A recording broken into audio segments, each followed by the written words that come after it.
All right, today we're jumping into something that sounds like it was pulled straight from the future, the quantum approximate optimization algorithm. I know, that's a mouthful. Most people just call it QAOA, but I promise we're going to break this whole thing down without a single scary equation in sight. Think of it as a special quantum recipe for solving some of the hardest problems you can imagine. So to really get this, let's start by looking at the kind of puzzles we're actually trying to solve. And I'm not talking about your weekend Sudoku here. We're talking about problems so massive they can make even the world's biggest supercomputers just give up. Let's imagine a really simple, relatable problem. You've got a teacher who's trying to arrange their classroom. Their goal is simple: split the students into two groups to cut down on all the secret notes being passed between friends. Just try to minimize the chatter. Seems easy enough, right? Well, if you have a tiny class, maybe 4 students, you could sketch out every single possible way to group them on a napkin and just pick the best one. No problem. But what happens if that class has 60 students? How many different ways could you split them into 2 groups? Just take a wild guess. The answer is this. Over 500 quintillion. That's a 5 with 20 zeros after it. Trying to check every single one of those, even on the fastest computer on the planet, isn't just slow, it is fundamentally impossible. This phenomenon is what we call a combinatorial explosion, and it's at the heart of so many incredibly important real-world problems.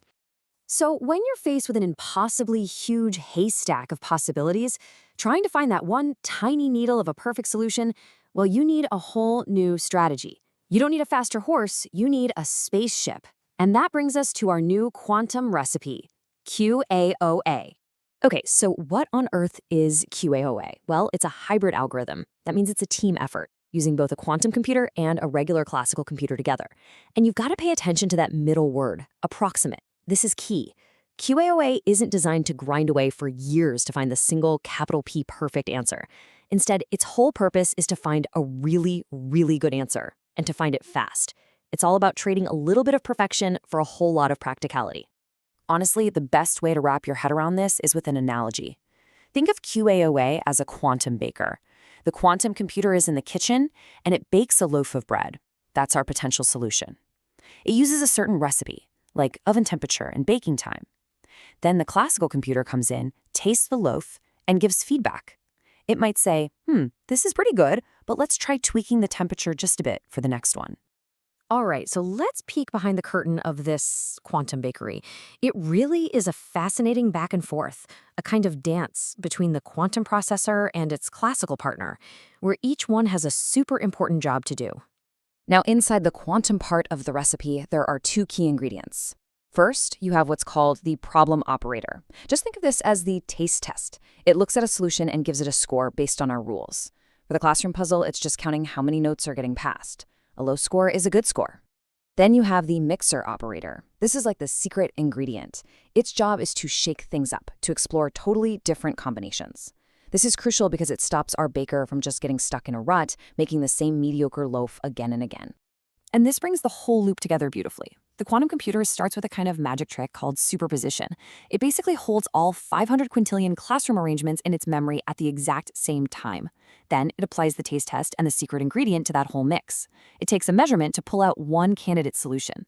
That's when the classical computer steps in. It analyzes the result and acts like a coach, saying, okay, that was a decent attempt. Let's tweak the recipe's parameters a little bit and try again. This loop repeats, and with each cycle, we hopefully get closer and closer to a fantastic, good enough solution. So classroom puzzles are a great way to understand the concept. But let's be real, we're not building these incredible machines for that. What is this recipe actually good for? Let's look at how this can go from simple puzzles to solving hugely valuable real-world problems. The truth is, that classroom puzzle is just a simple version of a problem that shows up everywhere. Anytime you have to pick the absolute best combination from a ridiculously huge number of possibilities, QAOA is a potential game changer.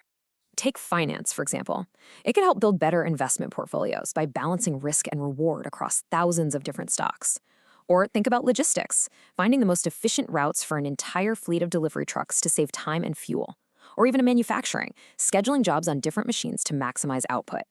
In these businesses, a 99% perfect answer today is way more valuable than a 100% perfect answer that takes a month to find. And the applications stretch way into science and healthcare, too. It could help discover new drugs by figuring out the most stable way a complex protein can fold. It could help design brand new materials by simulating how molecules behave. It could even be used to design more resilient power grids or telecommunication networks. The potential is just enormous. Now, it's really important to know that QAOA isn't the only quantum algorithm out there. It's not the only game in town. You might hear it compared to quantum annealing, but that's more of an analog approach, whereas QAOA is all digital, using gates. It's also inspired by something called adiabatic quantum computation, but you can kind of think of QAOA as a faster, digitized version of that. It has its own very special place in the quantum toolbox. So even though all of this sounds incredible, we have to be realistic. QAOA is not some magic bullet that's going to solve everything overnight. It's a really promising tool, but it's at the absolute edge of what's possible, and it definitely comes with its own set of challenges. You know, one of its greatest strengths is actually that it was designed specifically for the quantum computers we have today. These are called NISQ computers, which stands for Noisy Intermediate Scale Quantum. The key word there is noisy. These machines are powerful, but they're not perfect. They make mistakes. QAOA is clever because its hybrid nature works around this. It keeps the quantum part of the calculation short and sweet, which minimizes errors, and it leaves all the heavy-duty learning to a reliable, old classical computer. But the challenges are still very real. That hardware noise can still throw a wrench in the works. And funnily enough, figuring out the best recipe settings, telling our baker exactly what temperature and time to use, turns out to be a really hard problem all by itself. And of course, the biggest question of all is still out there. Can QAOA actually prove a real quantum advantage and beat our best classical algorithms on a problem that truly matters? That's the race researchers are in right now. At the end of the day, QAOA really represents a fascinating shift in our thinking. It doesn't promise perfection. What it does promise is a powerful new way to explore these impossibly huge landscapes of possibilities, to find answers that are good enough to make a real difference. And it leaves us with this final thought. In a world filled with complex, urgent problems, maybe the quest for a good enough answer, found quickly, is the most practical and powerful path forward.